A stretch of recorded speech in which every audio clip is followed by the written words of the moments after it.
Shri Kiran Rijiju ji.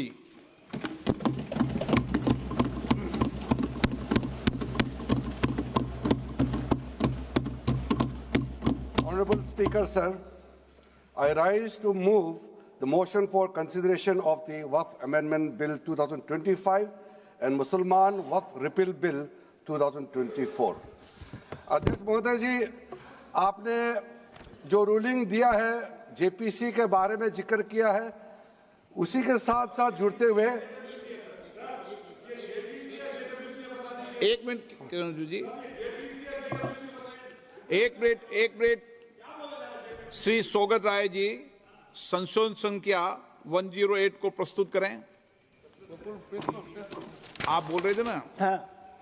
Under Rule 77(2) of the Rules of Procedure, I propose that the Waqf Amendment Bill 2025 be recommitted for the purpose of eliciting further opinion thereon.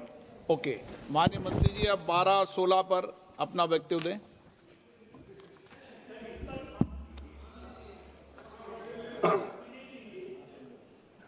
आपका जो जब मैं opening करूंगा उसका भी जवाब आएगा और बाकी अमेंडमेंट तो आखिरी में आता ही है।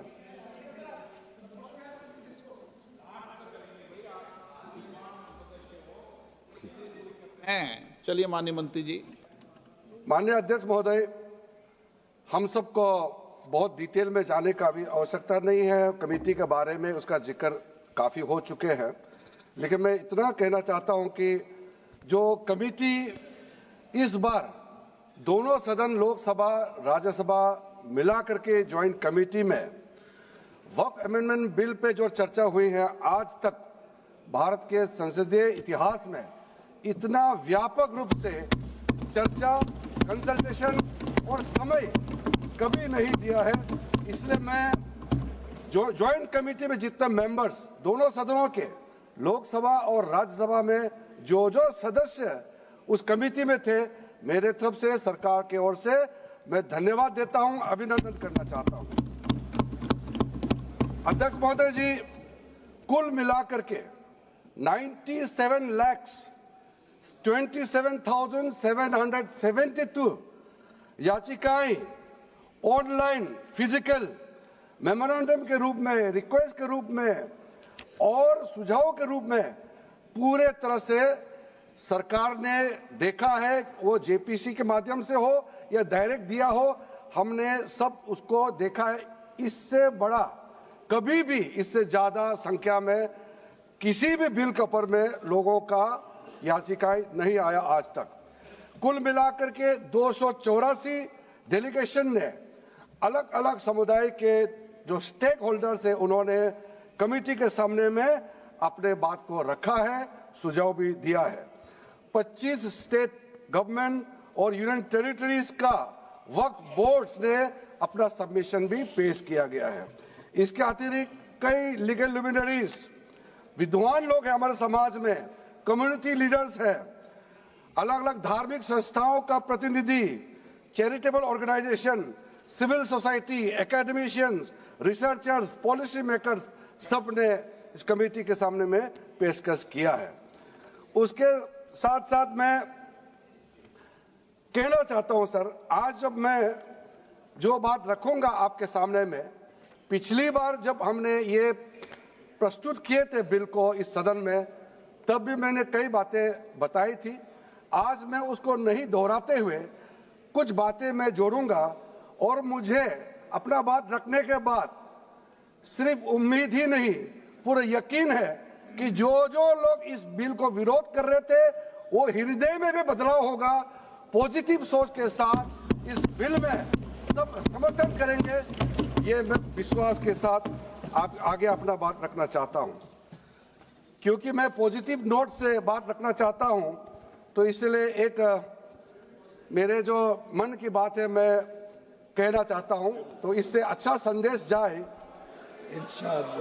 किसी की बात कोई, अध्यक्ष महोदय, किसी की बात कोई बदगुमान ना समझे, इस जमीन का दर्द कभी आसमान ना समझेगा।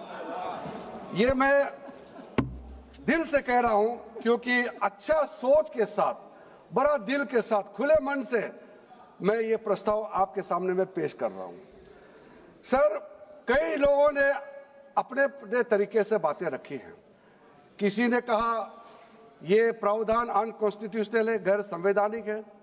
किसी ने कहा ये इलीगल है, अनलॉफुल है।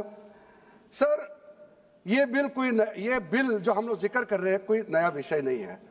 आजादी से पहले ये बिल जब पहली बार मुसलमान वक्फ वैलिडेटिंग एक्ट पास किया गया था 1913 में, तब से इसका इतिहास शुरू होता है। उससे पहले प्रिवी काउंसिल ने 1894 में इनवैलिडेट किया था वक्फ अल औलाद को।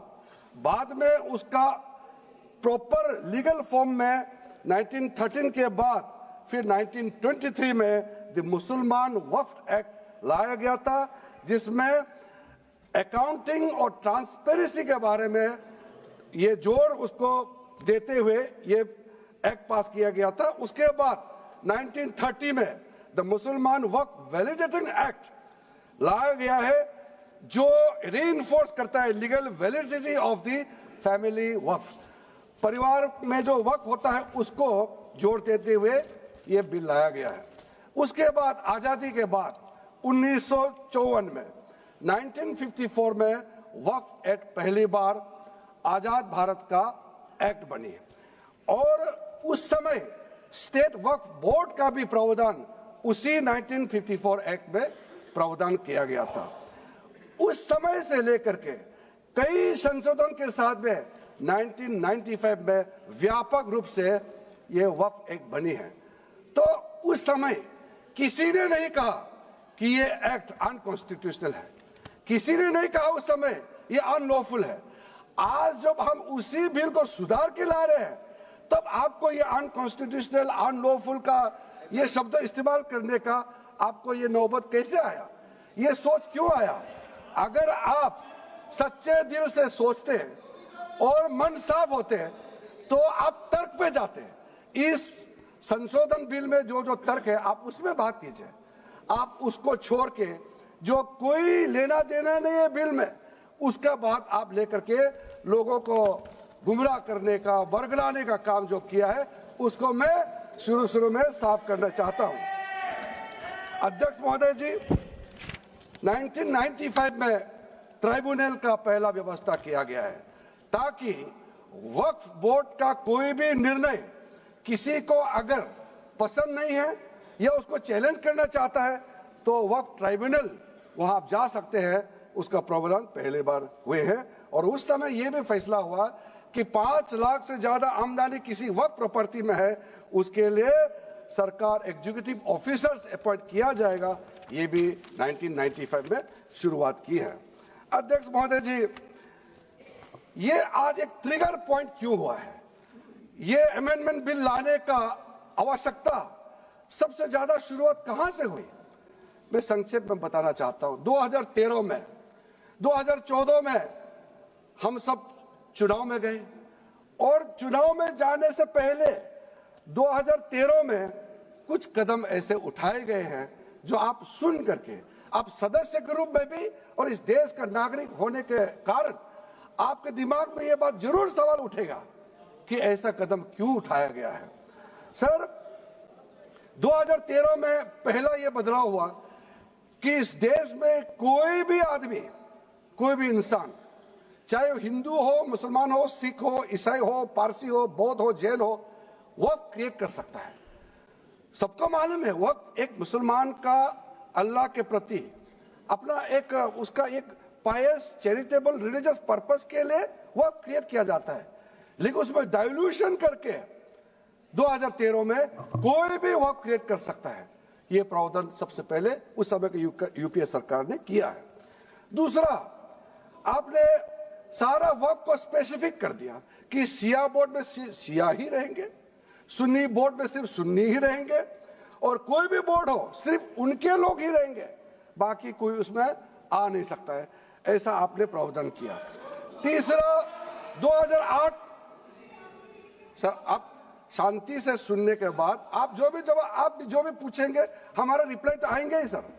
डिबेट का आखिरी में है, मेरा फिर से रिप्लाई होगा, तो तो अभी मैं जब शुरुआत में कुछ दृष्टिकोण रख रहा हूं, इसमें कोई हस्तक्षेप ना करे, ध्यान से सुनिए, ताकि हमारा डिबेट का स्तर भी ऊंचा रहे और तर्क भी सामने में आ जाए। सर, एक प्रावधान आया सेक्शन 108। उस सेक्शन 108 में यह लिखा गया है कि वक्फ बोर्ड का जो प्रावधान है इस देश में कोई भी मौजूदा कानून के ऊपर में रहेगा, ओवरराइडिंग इफेक्ट रहेगा, ऐसा आपने कानून बनाया है। इस देश में ऐसा कानून कैसे मंजूर कर सकते हैं अध्यक्ष महोदय जी? हर कानून अपना अपना हिसाब से चलता है, लेकिन एक कानून दूसरे कानून के ऊपर में ओवरराइडिंग इफेक्ट होगा, ये कोई भी मान्यता नहीं दे सकता है। उसके बाद सर, मैं कुछ प्रोपेगेंडा साथ में जुड़े हुए हैं। उससे पहले जो 2013 में मुझे भी बहुत ताज्जुब हुआ कि ये पास कैसे जबरदस्ती करवाया है। 2013 में वक्फ पे यूजर जो आपने प्रावधान डाला, उसके बाद 1970 से केस चल रहा था दिल्ली के अंदर में। दिल्ली के अंदर में हमारा सीजीओ कॉम्प्लेक्स है, पार्लियामेंट बिल्डिंग है, कई प्रॉपर्टीज है, और इसको वक्फ बोर्ड, दिल्ली वक्फ बोर्ड ने क्लेम किया कि ये वक्फ प्रॉपर्टीज है। उसके बाद ये केस चल रहा था अदालत में। उस समय यूपीए सरकार ने पूरा सारा जमीन को डी नोटिफाई करके वक्फ बोर्ड को दे दिया। 123 प्रॉपर्टी। अगर आज हम ये संशोधन लेके नहीं आते तो जिस सदन में हम बैठे हैं, ये पार्लियामेंट बिल्डिंग, इसको भी क्लेम किया जा रहा था। एयरपोर्ट, बसंत विहार, और अगर नरेंद्र मोदी जी का सरकार नहीं आते, अगर यूपीए का सरकार कंटिन्यू रहता, तो क्या क्या बिल्डिंग को डी नोटिफाई किया जाना था। 123 प्रॉपर्टी को तो डी नोटिफाई किया। मैं रिकॉर्ड में कह रहा हूं, अपने मन से कुछ नहीं कह रहा हूं, मैं ऑफिशियल रिकॉर्ड का बात बता रहा हूं। अध्यक्ष महोदय, आप काहे को उछल रहे हो? मैं अपने से थोड़ी बोल रहा हूं, जो हकीकत बात को बता रहा हूं। आप आराम से बैठ के सुनिए। आपके दल को और आपको सबको बोलने का मौका मिलेगा। माननीय मंत्री जी,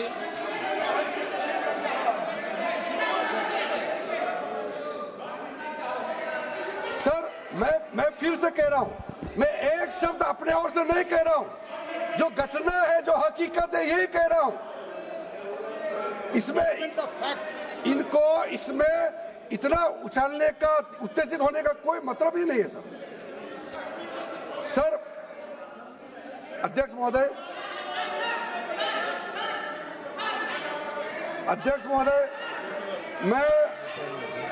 मैं आपके माध्यम से सदन को कहना चाहता हूं कि जो संवैधानिक बात उठा करके लोगों को गुमराह करने का जो प्रयास किया जा रहा है, उसको भी देश के सामने में सही बात रखना बहुत ही जरूरी है। एक बात बार बार इन लोगों ने कहा गया है कि ये जो वक्फ अमेंडमेंट बिल है, ये आर्टिकल 25, आर्टिकल 26, आर्टिकल 30 का उल्लंघन करता है करके इन्होंने इल्जाम लगाया। पढ़ चुका हूं, आप पढ़ लो। कभी भी डिबेट के बीच में पॉइंट ऑफ ऑर्डर नहीं होता है, व्यवस्था दे दी है, पंखा ना कभी। माननीय मंत्री जी बोलिए। अध्यक्ष महोदय, दूसरा विषय इन्होंने समानता का बात उठाया। आर्टिकल 14 का इक्वालिटी को लेकर के उन्होंने सवाल उठाया, उसका भी मैं जवाब देना चाहता हूं। अध्यक्ष महोदय, ये कोई तरीका नहीं है।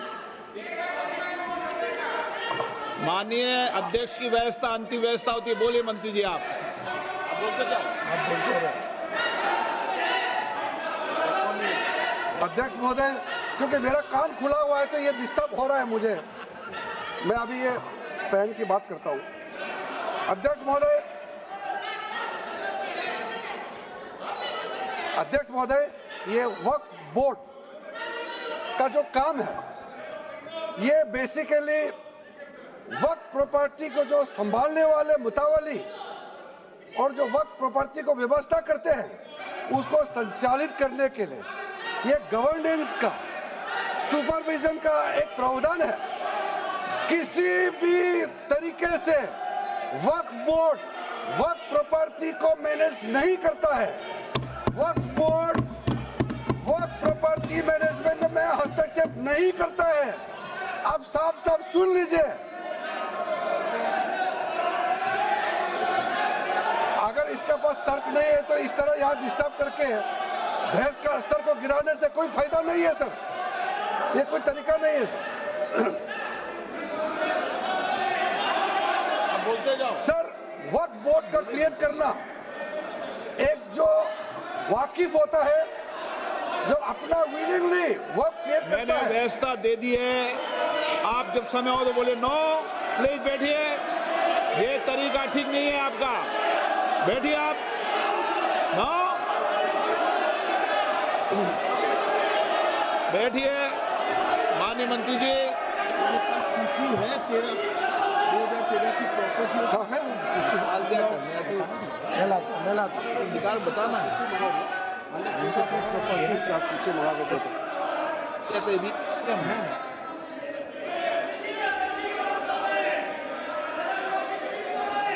अध्यक्ष महोदय, सबको बोलने का मौका मिलने वाले हैं, तो कम से कम बात को शांति से सुनने के बाद आप अपना बात रखिए। ये कोई तरीका नहीं होता है सर।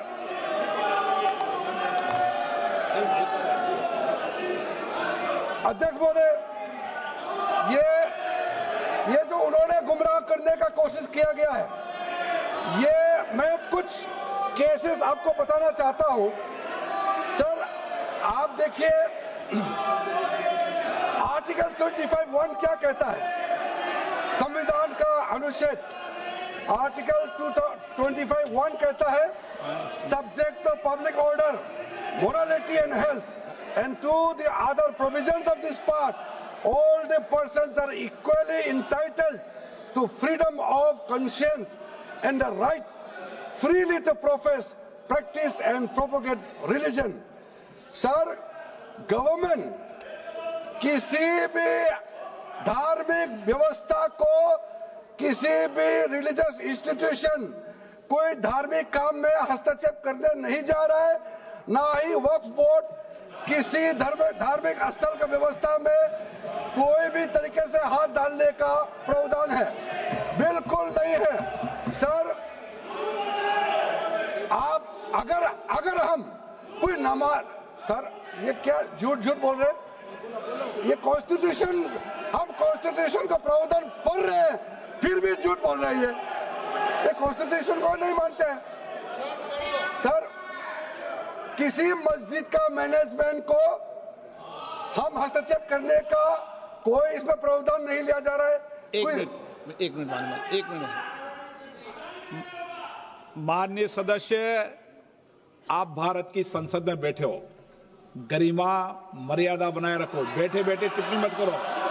हाँ, आपको जब मौका मिलेगा आप अपनी बात कहना, बैठे बैठे टिप्पणी नहीं कर सकते, ये संसद की मर्यादा नहीं है, ऐसे नहीं चलेगा सदन। सदन व्यवस्था नियम से चलेगा। किसी भी व्यक्ति को बैठे बैठे कोई भी सदस्य जो बोल रहा हो उसके बीच में टिप्पणी करने का अधिकार नहीं है। माननीय मंत्री जी। अध्यक्ष महोदय जी, ये वक्फ बोर्ड का जो प्रावधान किसी मस्जिद, किसी मंदिर, किसी धार्मिक स्थल का व्यवस्था का कोई लेना देना नहीं है, ये सिंपली एक प्रॉपर्टी का मैनेजमेंट का विषय है। ये कोई मुसलमान अपना ज़कात देता है, फितरा देता है, उसको हम पूछने वाला कौन होते हैं? ये आपका धार्मिक भावना से जुड़े हुए चीज है, उसमें सरकार का कोई लेना देना नहीं है। लेकिन ये वक्फ प्रॉपर्टी का मामला है, लेकिन वक्फ प्रॉपर्टी का मैनेजमेंट करता है, मुतवालिज करता है। ये आपको इतना बेसिक ये फर्क जो है अगर समझ में नहीं आते या जानबूझ करके आप नहीं समझना चाहते हैं तो मेरा पास इसका कोई इलाज नहीं है। अध्यक्ष महोदय जी, ये आपके माध्यम से मैं फिर से कहना चाहता हूं कि ये सर क्या ये ऐसा बहस नहीं होता है जी। आप लोग का तर्क रखने का समय में बोलिए, ये बीच बीच में कमेंट पास करने से सर हमारा पॉइंट का फ्लो भी बिगड़ता है और आवाज भी ठीक नहीं हो, अब आवाज भी ठीक से नहीं जाएगा। आप क्या चीज को जवाब देंगे सर? इसमें मैं कई ऐसे केसेस है जिसको मैं रेफर कर सकता हूं, लेकिन सदन में 3 केसेस का मैं रेफर करूंगा तो दूध का दूध पानी का पानी हो जाएगा कि ये धार्मिक व्यवस्था से कोई लेना देना नहीं है। आपको मैं पहला एग्जांपल देना चाहता हूं, सैयद फजल पकुया तंगल वर्सेस यूनियन ऑफ इंडिया। इसमें क्या केरला हाईकोर्ट का फैसला है। केरला हाईकोर्ट ने कहा the Waqf board is a statutory body, pure and simple. It is not a representative body of the Muslim community. ये हाईकोर्ट का ऑर्डर है। उसके बाद इलाहाबाद हाईकोर्ट का ऑर्डर भी सुन लीजिए, Hafiz Mohammad Zafar Ahmad versus UP central Sunni board of Waqf का जजमेंट सुन लीजिए। A mutawalli's right is purely a right of management of the property and is not a proprietary right. The duties of a mutawalli are purely of a secular character. His duties are not of a religious character. इतना clear cut ruling है। तीसरा, तिलकायत श्री गोविंद लाल जी महाराज versus state of Rajasthan. इसमें high court ने क्या कहा, supreme court ने क्या कहा, right to manage the properties of the temple. अब देखिए मंदिर का भी इसमें एग्जांपल लिया गया है। Right to manage the properties of the temple is purely a secular matter and can not be regarded as a religious practice. Properties of temple नहीं, टेम्पल का जो प्रॉपर्टी है।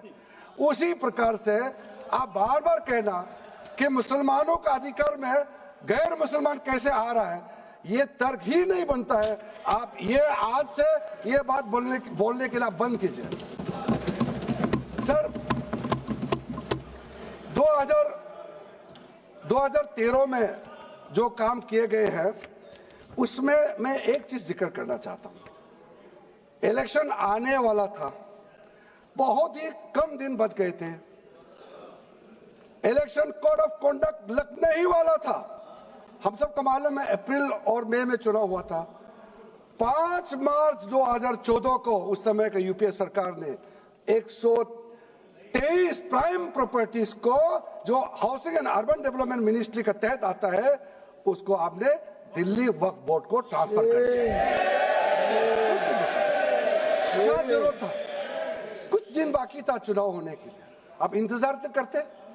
आपने सोचा ये करके वोट मिलेंगे, लेकिन आप तो चुनाव तो हार गए, तो फायदा क्या हुआ? ऐसा काम करने से वोट नहीं मिलता है। इसलिए लोग इंटेलिजेंट है, हमारे देश के लोग समझदार है, इसलिए वोट बैंक का राजनीति के बिना हम अच्छे सोच के साथ में आज इस सदन में फिर से आए हैं। कुछ एनोमलीज है इस बिल में, तो इसको बदलना जरूरी था। मैंने एक पहले भी इसका जिक्र किया था कि आपने कहा कोई भी हिंदुस्तानी, कोई भी भारतीय वक्फ क्रिएट कर सकता है। वो 95 में ऐसा नहीं था, आपने 13 में बदलाव किया, उसको हमने फिर से 1995 का प्रावधान को फिर से रिवाइव करते हुए ये हमने जोड़ा है कि वक्फ वही क्रिएट कर सकता है जो मिनिमम 5 साल इस्लाम को प्रैक्टिस करता है। बहुत साफ साफ शब्दों में प्रावधान रखा है। सर, जो वक्फ बोर्ड बने हैं हम उसको बहुत ही सेकुलर इंक्लूसिव बनाना चाहते हैं। आपका पुराना प्रावधान को हटा करके अब हमने कहा है कि वक्फ बोर्ड में शिया भी रहेंगे, सुन्नी भी रहेंगे, बोहरास भी रहेंगे, आगा खानिस भी रहेंगे, मुसलमानों में जो बैकवर्ड है, पिछड़े लोग हैं वो भी रहेंगे, और साथ साथ में महिला भी रहेंगे और एक्सपर्ट नॉन मुस्लिम भी रहने का प्रावधान रखा गया है।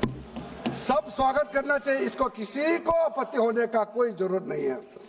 उसके बाद सर मैं थोड़ा सा इसको विस्तार करके बताना चाहता हूं।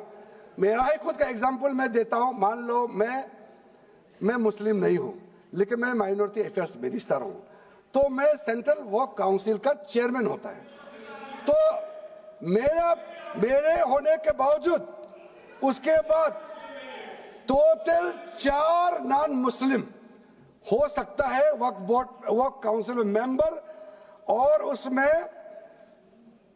उसमें मैक्सिमम 4 नॉन मुस्लिम के साथ साथ में 2 महिला कंपलसरी है, 2 महिला होना ही चाहिए सर। उसके बाद सर स्टेट अभी आप पूरा वक्फ बोर्ड देख लीजिए, महिला कहाँ है? महिला को भी रखा ही नहीं है, वो सिर्फ बातें करते हैं सर 22 सर मैं स्पेसिफिक बताना चाहता हूं, सेंट्रल वक्फ काउंसिल में टोटल 22 मेंबर्स में 4 नॉन मुस्लिम से ज्यादा मेंबर नहीं हो सकते हैं। एक्स ऑफिशियो का पद को मिला करके 3 मेंबर ऑफ पार्लियामेंट होगा। मेंबर ऑफ पार्लियामेंट तो किसी धर्म का हो सकता है।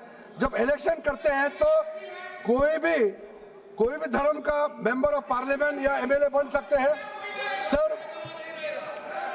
10 मेंबर मुस्लिम कम्युनिटी से होगा, 2 फॉर्मर जजेस होंगे सुप्रीम कोर्ट और हाई कोर्ट के, 1 advocate of national eminence member रहेंगे, 4 persons of national eminence from various field.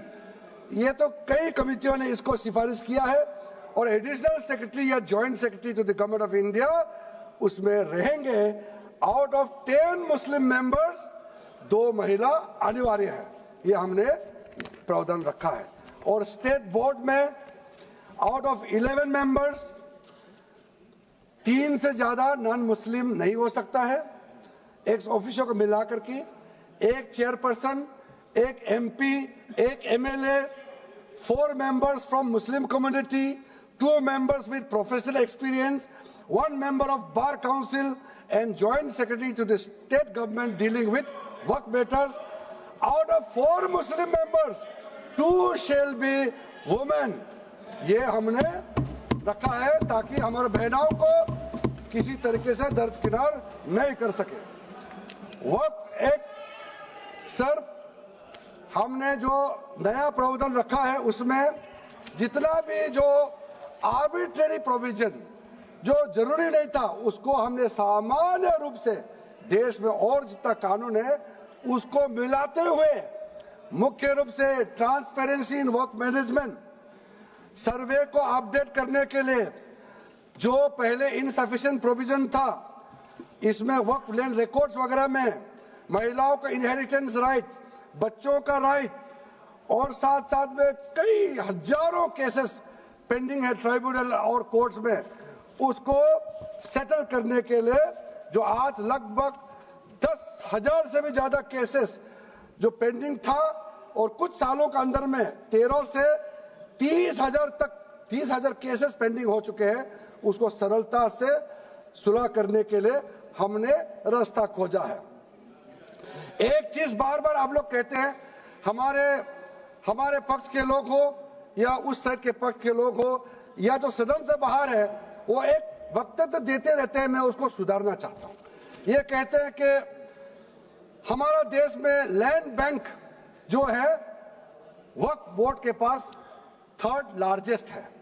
पहला रेलवे, इंडियन रेलवे, फिर इंडियन आर्मी मतलब इंडियन डिफेंस का, और फिर कहता है वक्फ बोर्ड के पास जमीन है। मैं उसको सुधारना चाहता हूं।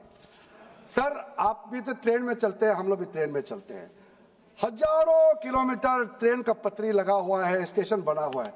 वो ट्रेन का पटरी लगा हुआ है, वो रेलवे का प्रॉपर्टी थोड़ी है, ये तो देश का प्रॉपर्टी है, हम लोग सब चलते हैं उसमें। इसको आप कैसे लगा सकते हैं कि रेलवे के पास इतना है, वक्फ बोर्ड के पास इतना है? वो देश का प्रॉपर्टी है। हमारा डिफेंस के पास कहता है कि 2nd लार्जेस्ट है। डिफेंस के पास जो भी लैंड है, जहां ट्रेनिंग करता है, जहां वो रहता है, या बॉर्डर एरिया में जितना डिफेंस लैंड है वो देश का रक्षा के लिए है।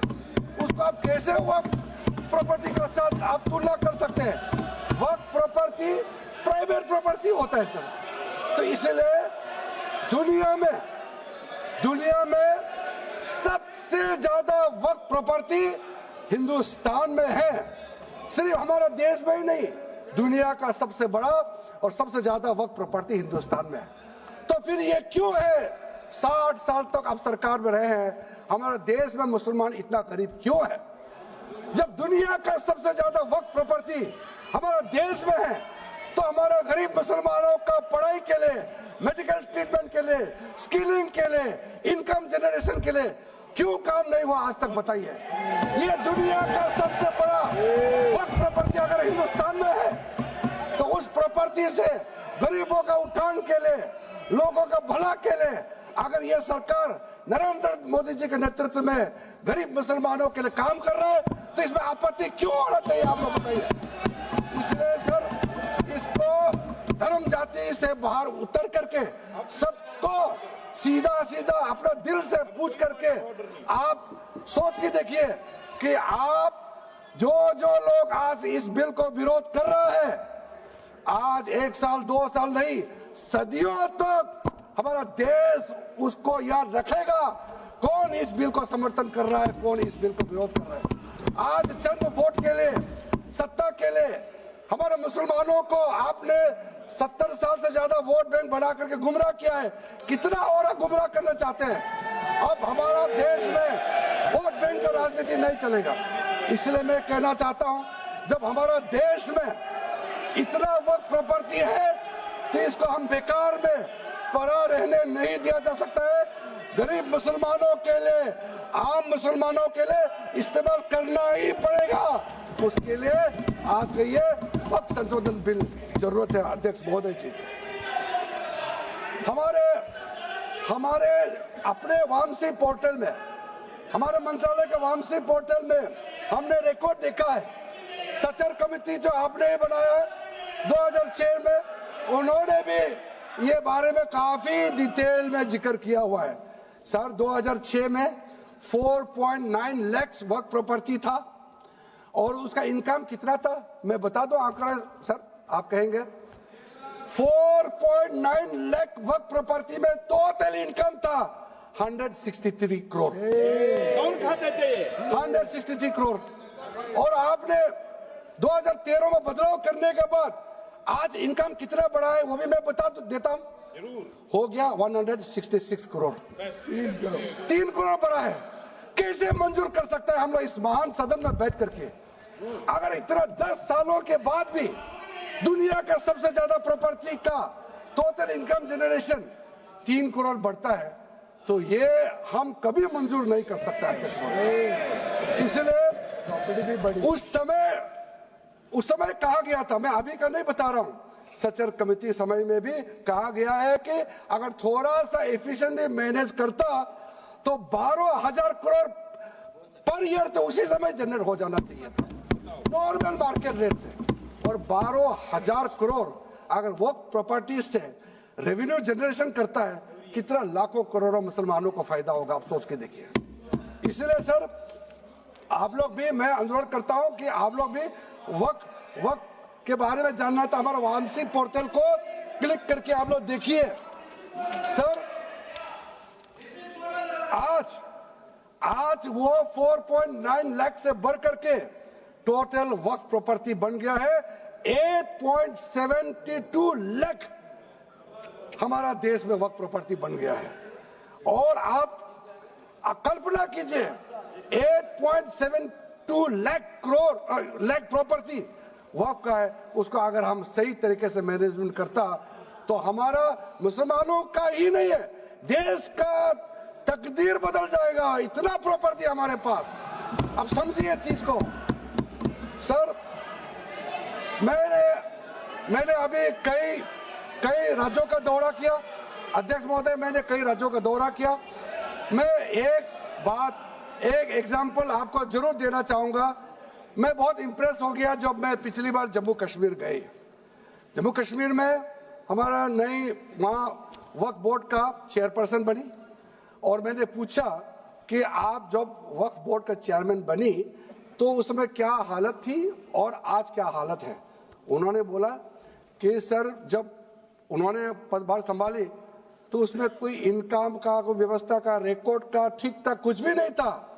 और उन्होंने आने के बाद 40 करोड़ रेवेन्यू इनकम उन्होंने जनरेट करना शुरू किया, मुझे बताया। और उसके वजह से वह काफी अच्छा काम कर रहा है। मैं हजरत बल श्राइन भी गए और वहां भी मरम्मत चल रहे हैं। इतना पुराना श्राइन है, दुनिया के लोग आते हैं, बहुत खूबसूरत से उसका सारा आसपास का ब्यूटिफिकेशन का काम भी चल रहा है। अगर अच्छा काम करेगा, रेवेन्यू बढ़ेगा तो सबका फायदा होगा सर।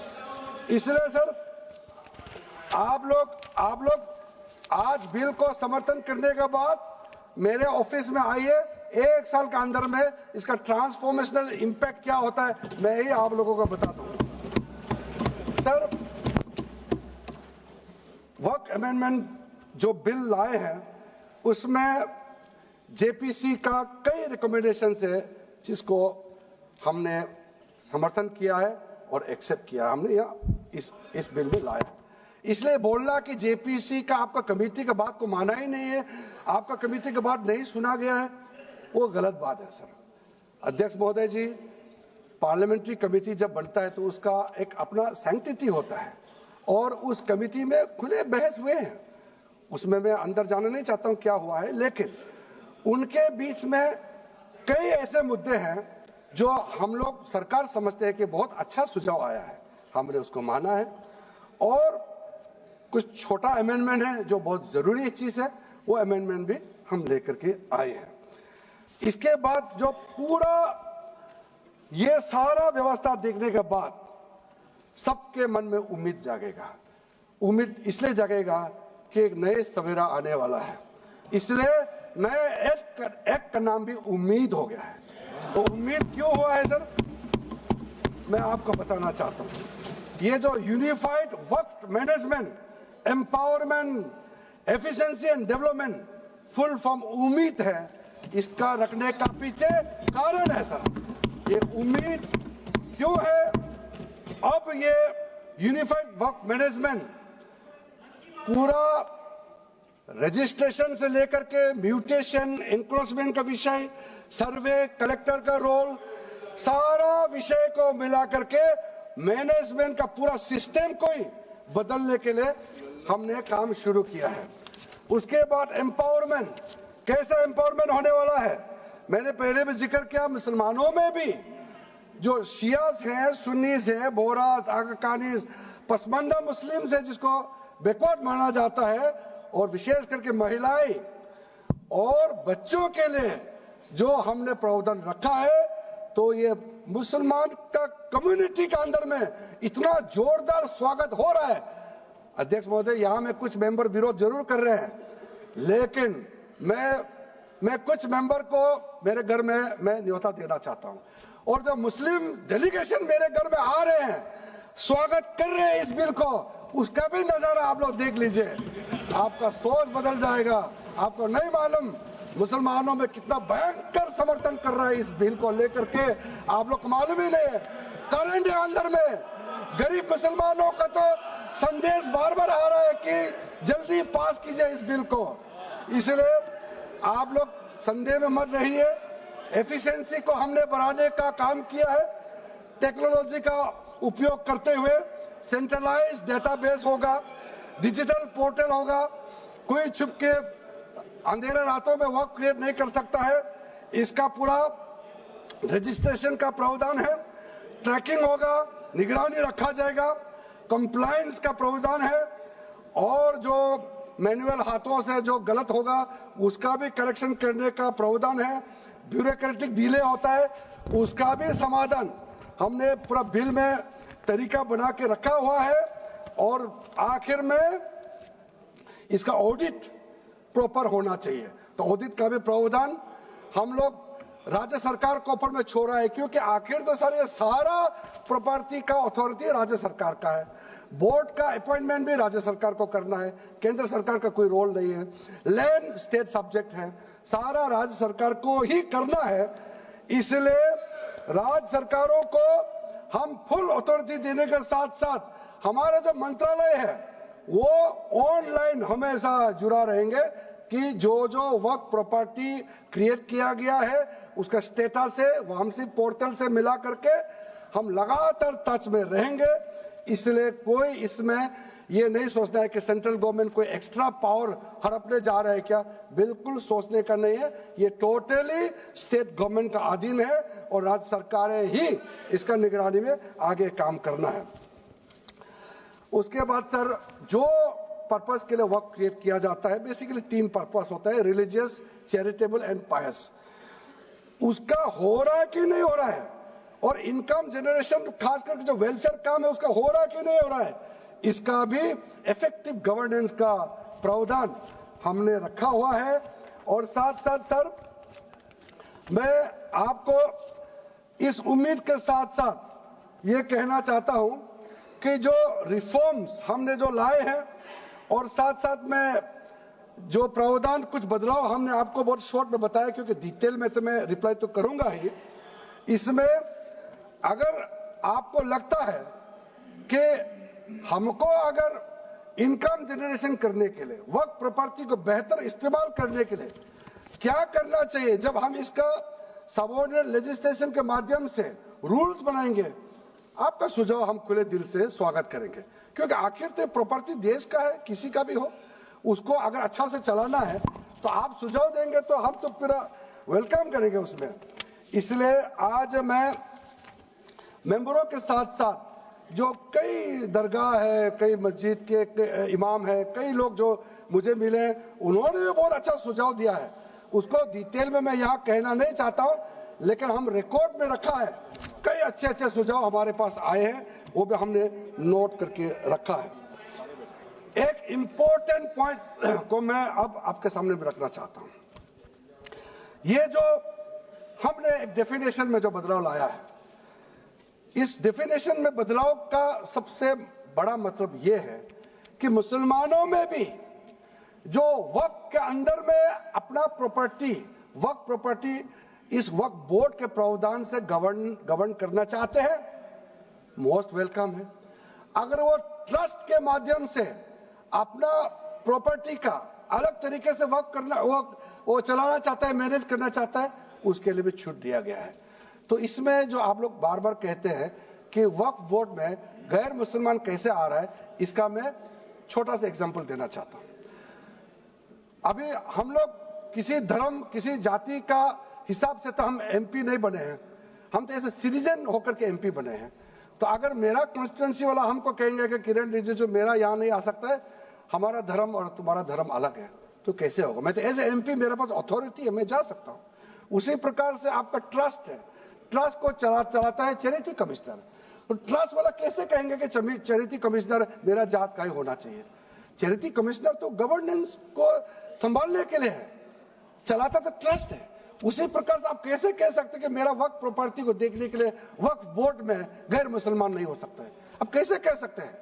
ये तर्क को आप थोड़ा गहराई से सोचिए, क्योंकि ये बार बार कहा गया है, मैं नाम नहीं लूंगा, वो बाद में तो बोलेंगे हमारे कुछ लोग हैं कि मुस्लिम का अफेयर्स में नॉन मुस्लिम क्यों आ रहा है। अरे ये धार्मिक व्यवस्था से कोई लेना देना नहीं है, मैं बार बार कह रहा हूं। इसलिए ये प्रॉपर्टी है, वक्फ प्रॉपर्टी है, आप लोग इसको समझिएगा। उसके बाद सर, ये जो हमने जो 2013 के बाद कुछ बदलाव जो किए हैं, वक्फ बाय यूजर में कुछ लोग ने शंकाएं व्यक्त किया है, कह रहा कि वक्फ बाय यूजर हटाने के बाद अब सरकार जो है मस्जिदें छीन लेंगे, दरगाह छीन लेंगे, मुसलमानों का प्रॉपर्टी छीन लेंगे, ऐसे बोलते हुए मैंने सुना है। इस तरह का कई जगह में बोला है। मैं इसमें साफ साफ कहना चाहता हूं, हम लोग सब हर किसी ना किसी राज्य से आते हैं। We all belong to each and every part of our country. We are together. We may belong to different states and union territories. We are all Indian. ये अथॉरिटी राज्य सरकार को हमने कैसे दिया? जो प्रॉपर्टी वक्फ यूजर को हम लोगों ने हटाने के बाद ये प्रावधान सुरक्षित किया है, ऑथोराइज किया स्टेट गवर्नमेंट को कि जो प्रॉपर्टी रजिस्टर्ड हो चुके हैं, जब नमाज पढ़ते हैं, रजिस्टर्ड है, डॉक्यूमेंट है, उस पे कोई हस्तक्षेप नहीं होगा। ये कानून प्रोस्पेक्टिव है, रेट्रोस्पेक्टिव नहीं है। ये आप लोग बहुत क्लियर से सुन लीजिए, ये किसी का जमीन छीनने का कानून नहीं है। ये किसी का राइट, किसी का हनन करके उसका प्रॉपर्टी को हड़पने का नहीं है। राज्य सरकारों को अधिकार दिया गया है कि जो ऑलरेडी रजिस्टर्ड है उसका तो कोई डिस्प्यूट नहीं है, लेकिन जो डिस्प्यूटेड है, जो कोर्ट में पेंडिंग है, उसको हम यहाँ कानून बना के कैसे हटा सकते हैं? कोर्ट का पावर को तो हम ले नहीं सकते सर। इसलिए यहाँ बार बार ये लोग माइक बजा बजा करके झूठ 100 बार भी बोलो, कुछ होने वाला नहीं है। सिटीजनशिप अमेंडमेंट बिल जब लाया गया था, वही लोग हैं जिन्होंने कहा था कि सिटीजनशिप अमेंडमेंट बिल पास होकर एक्ट बन जाएगा तो मुसलमानों का हक छिन जाएगा, उनका नागरिकता खत्म हो जाएगा। आज सीए लागू हो गया, बताइए किसी मुसलमान का अधिकार छीना है? किसी मुसलमान का नागरिकता छीना है? बताइए, क्या आप माफी मांगेंगे?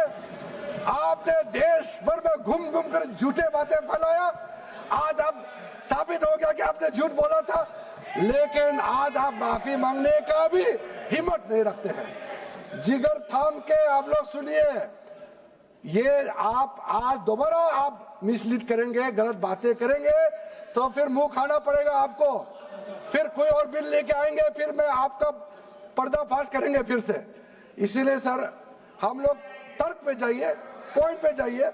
इसलिए दूसरा, महिलाओं के लिए अध्यक्ष महोदय जी, क्योंकि फैमिली में पुरुष महिला सब होते हैं, तो इसमें हमने एक सिंपल प्रावधान रखा है कि एक कोई भी मुसलमान जब वर्क क्रिएट करता है, सबसे पहले उस परिवार में जो महिला का अधिकार है उसको सुनिश्चित करके ही आप वर्क क्रिएट कर सकते हैं। नहीं तो पहले ऐसा होता था, वर्क क्रिएट कर दिया, आपका बच्चों का अधिकार खत्म हो गया, महिला का अधिकार खत्म हो गया। आप वर्क उसी प्रॉपर्टी को क्रिएट कर सकते हैं जो आपका हकदार है, जो आपका 100% हिस्सा है, उसी को ही आप वर्क क्रिएट कर सकता है। बच्चों का और महिला का अधिकार नहीं छीन सकता है। ये बहुत बड़ा रिफॉर्म है। मुसलमानों में अगर वो चाहते हैं कि महिला आगे ना बढ़े तो ये लोग तो इसको विरोध करेंगे ही, लेकिन जो थोड़ा प्रोग्रेसिव सोचने वाले, जो थोड़ा बारीकी से अगर सोचेंगे तो कितना गलत बात है कि समाज में महिलाओं को दबाने का काम करते हैं और यहाँ जोर जोर से बोलते हैं। अध्यक्ष महोदय जी, सारा मैनेजमेंट जो सरकार का जमीन या प्राइवेट का जो जमीन है, इसका कलेक्टर को इन्होंने कमेटी के माध्यम से सुझाव किया है कि हर चीज कलेक्टर को क्यों ऑथोराइज किया गया है। तो कमेटी के बात को माना है कि कलेक्टर से ऊपर कोई भी अधिकारी, कलेक्टर से ऊपर जो अधिकारी है वो देखेंगे सरकारी जमीन और कोई डिस्प्यूट है वक्फ बोर्ड के साथ या किसी मुतावली के साथ डिस्प्यूट है, उसका जांच कलेक्टर के ऊपर अधिकारी करेंगे। ये कमेटी ने सुझाव दिया था और उसी को मान करके आज इस सदन में पेश किया जा रहा है। एक महत्वपूर्ण सुझाव हम लेके आ रहे हैं, अमेंडमेंट लेके आ रहे हैं, इसमें मैं मानता हूं कोई विरोध नहीं करेगा। ये इसमें शुरू में छूट गया था, मैं सर खुले दिल से आपको कहना चाहता हूं, लेकिन बहुत सोच समझ के साथ ये प्रावधान अमेंडमेंट हम लेके आ रहे हैं कि जब आप वर्क प्रॉपर्टी क्रिएट करेंगे तो ऐसा नहीं होना चाहिए कि आप ट्राइबल एरिया में जाकर के आदिवासी का जमीन को आप वर्क क्रिएट कर दें, ये नहीं होना चाहिए। इसलिए हमारा देश के आदिवासियों का संरक्षण को ध्यान में रखते हुए शेड्यूल 5 और शेड्यूल 6 में आप वर्क प्रॉपर्टी क्रिएट नहीं कर सकते हैं। ये एक महत्वपूर्ण अमेंडमेंट लेकर आया है। डिटेल में अब आगे अध्यक्ष महोदय आपको मैं बताऊंगा। वक्फ ट्राइब्यूनल के बारे में सर मैं संक्षेप में, अभी फ्लोर खुलने वाले हैं, मैं आपके हाथ फ्लोर छोड़ने वाले हैं, तो मेरा जो वाइंड अप को आप ध्यान से सुन लीजिए। जो ट्राइब्यूनल है, ट्राइब्यूनल में 2 मेंबर का हमने प्रस्ताव रखा था, तो कमेटी ने कहा कि 2 मेंबर ठीक नहीं है, इसमें 3 मेंबर होना चाहिए। ये प्रस्ताव भी मंजूर किया गया है। तो वक्फ ट्राइब्यूनल में 3 मेंबर होगा फिक्स टेन्योर का साथ, और उसमें आज टोटल लिटिगेंट्स 14,417 केसेस है। आप सोच के देखिए, तो ट्राइब्यूनल में जल्दी जल्दी केस डिस्पोज हो, 3 मेंबर्स का ट्राइब्यूनल बनाया गया है। उसके बाद में उसका टेन्योर को फिक्स किया गया है। उसके बाद में जो एक बहुत स्ट्रिंजेंट प्रोविजन था, पहले ऑटोमेटिक अपील करने का राइट नहीं था, स्पेशल रिव्यू पिटीशन ही कर सकते थे ट्राइब्यूनल के ऑर्डर के बाद। तो आज हमने एक अच्छा सोच के साथ खुला मन से ये कहा है कि अब अगर आप वक्फ बोर्ड का निर्णय से खुश नहीं है, वक्फ ट्राइब्यूनल का निर्णय से खुश नहीं है, तो आप अदालत जा सकते हैं। ये रास्ता भी हमने खोल दिया है। उसके बाद सर कंट्रीब्यूशन, एनुअल कंट्रीब्यूशन, ये भी आपका ही सुझाव था कमेटी वालों का कि जो कंट्रीब्यूशन देते हैं वक्फ बोर्ड मुतावली जो देते हैं उसको घटाना चाहिए, तो उसको 7% से 5% घटा दिया है, ताकि ज्यादा पैसा आप चैरिटेबल पर्पस के लिए खर्चा कर सके। तो अच्छा जो प्रॉपर्टी मैनेज करता है वो तो सरकार को शाबाशी देंगे। उसके बाद एक बहुत ही महत्वपूर्ण प्रावधान है जो हमको रखना पड़ा, आपने लॉ ऑफ लिमिटेशन को इस वक्फ बोर्ड का प्रावधान से हटा दिया था, इसको हमने लगाया है।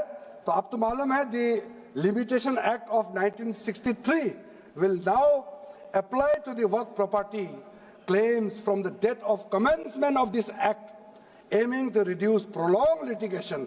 ये बहुत बड़ा मैं मानता हूं एक कदम उठाया है। और जो सेक्शन 40 सबसे ड्रैकोनियन प्रोविजन इस एक्ट में था, तो सेक्शन 40 था। सेक्शन 40 के तहत वक्फ बोर्ड, आप लोग बार बार कहते हैं ना, ये ऐसा नहीं है, ऐसा ही है। सेक्शन 40 में किसी भी जमीन को आप वक्फ प्रॉपर्टी डिक्लेयर कर देता था, वो प्रॉपर्टी को हमने हटा दिया है। वो कोई भी जमीन को वक्फ प्रॉपर्टी डिक्लेयर करके फिर किसी गरीब के लिए नहीं करना है। वो लोग, कुछ लोग, चंद लोग अपने के लिए, अपने फायदा के लिए इस्तेमाल करते हैं। ओवैसी मैं तो नाम नहीं लूंगा, लेकिन सर ये प्रावधान को इतना मिसयूज हुआ, इसलिए तो इतना लाखों प्रॉपर्टी का संख्या बढ़ गई। अब किसी प्रॉपर्टी को कैसे आप क्लेम कर सकते हैं? इसलिए इस सेक्शन 40 की वजह से, अध्यक्ष महोदय जी, इस सेक्शन 40 की वजह से कई मुद्दे इस देश में आया है। आज पूरा हमारा देश का क्रिश्चियन कम्युनिटी, जो कैथोलिक चर्च काउंसिल के लोग, भारत चर्च ग्रुप के लोग, केरला में हो या देश भर में, आज पुकार के क्यों कह रहा है कि वक्त संशोधन बिल जल्दी पारित होना चाहिए। वो इसलिए कि सेक्शन 40 का मिस यूज होता था। सर आप सोचिए, केरला का एमपी, तमिलनाडु का एमपी लोग तो सोचिए, अगर आपने गलती से इस बिल का विरोध कर दिया तो आप क्या विरोध झेलना पड़ेगा बाहर में। आप कल्पना कीजिएगा अभी से। आप सोचिए, मैंने पिछली बार भी बताया सुरेंद्रेश्वर टेम्पल के बारे में, तो आपको बताया जब बाकी कोई धर्म ही नहीं था तब ये सुरेंद्रेश्वर टेम्पल था। तिरुचेंथुराई विलेज तमिलनाडु में, उसको वक्त डिक्लेयर करने के बाद कर्नाटका में तो हजारों एकड़ का इशू है। फिर सर हरियाणा में जतलाना विलेज, यमुनानगर में सिख गुरुद्वारा का जो जमीन है, कभी वहां मस्जिद भी नहीं था, कभी वहां मुस्लिम का सेटलमेंट का भी रिकॉर्ड नहीं था, उसको भी वक्फ डिक्लेयर कर दिया था। उसी प्रकार से केरला का मुनम्बम का जो इशू है, वो तो अभी सब जान ही रहा है कि 600 क्रिश्चियन फैमिलीज का जो जमीन को वक्फ बोर्ड ने वक्फ डिक्लेयर कर दिया है, चर्च का भी कर दिया, और आगे जाने का रास्ता भी बंद कर दिया था। अगर हम ये बिल पारित कर दिया, उसका अपना जमीन वापस मिल जाएंगे गरीबों का, किसानों का। ऐसा चीजों में आप लोग समर्थन करना चाहिए। मैं तो मानता हूं कि अभी भी देर नहीं हुआ, अभी भी आप जिद पे राजनीतिकरण करके आप अड़े रहे, आप मुश्किल में फंसने वाले हैं। विशेष करके हमारे कांग्रेस वालों को मैं कहना चाहता हूं, और बाकी हमारे साथी दल है, कांग्रेस के झांसे में ना आए, आपको भी डुबा देंगे ये लोग। इस बिल को विरोध करके बहुत बड़ा नुकसान होने वाला है। आप ध्यान से सुनिए अध्यक्ष महोदय। इसलिए अंत में सर, क्योंकि मैंने कहा है कि मैं आखिरी में जवाब दूंगा, तो हम लोग आगे भी इस पार्लियामेंट को भी वक्त डिक्लेयर ना कर दे, हम लोग आराम से भविष्य के लिए और अच्छा काम करें। मैंने पॉजिटिव बात में अपना बात को रखा है। अंत में मैं अपील करके अपना बात को समाप्त करना चाहता हूं। इसी लाइन के साथ मेरी हिम्मत को तो सराहो। देखिए मैं कितना हिम्मत के साथ बोल रहा हूं। मेरे हिम्मत को तो सराहो, मेरे हमराही बनो। मैंने एक शम्मा जलाई है हवाओं के खिलाफ। आप लोग जब इस बिल को समर्थन करेंगे, मैं हमारे वरिष्ठ नेता सब सदन में बैठे हम लोग सुन रहे हैं, मैं अपने आप को बहुत भाग्यवान मानता हूं, मैं भाग्यशाली हूं। प्रधानमंत्री नरेंद्र मोदी जी ने मेरे जैसे एक साधारण सदस्य को इतना पुण्य काम करने का मौका दिया है, इस बिल को यहां रखने का मौका दिया है। करोड़ों करोड़ों गरीब मुसलमान बहने दुआ देने वाला है। दुआ में अकेला क्यों लो, ये दुआ आप भी लेना चाहिए। इस बिल को समर्थन कीजिए, ये मेरा अनुरोध है अध्यक्ष महोदय।